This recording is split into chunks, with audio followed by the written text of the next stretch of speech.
I'm going to comment on the before and after intraoperative video about my patient with the overprojected tip, and that was an on-table result.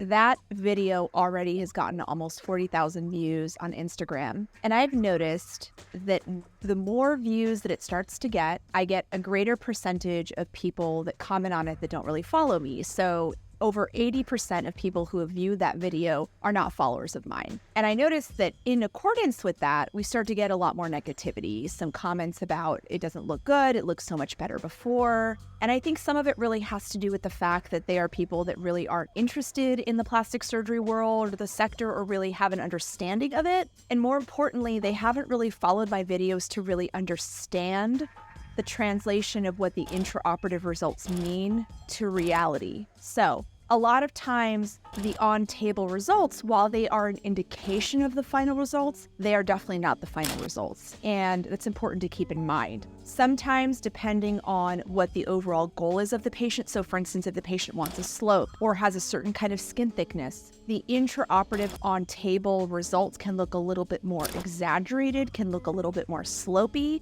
because I know, having done enough of these cases, that the tip's going to fall and it's going to settle and it's going to not look as exaggerated, not only in a week from then, but also in a year from now. So you really have to keep that in mind. A really good example of this is another patient that I did a week ago, and we have her on-table results, and then we have her 1 week results. So you can take a look and see it doesn't really look as scoopy, as upturned, as exaggerated. So for those of you who comment things like, she was better before, you massacred her, etc., keep the negativity to yourself. And for those of you who have comments that are, of interest, things like, it looks a little bit too upsloped, I understand those comments and I can understand how you can consider that, but that's why it's important to understand that that's a preview, but it's going to heal. They are definitely not the final results.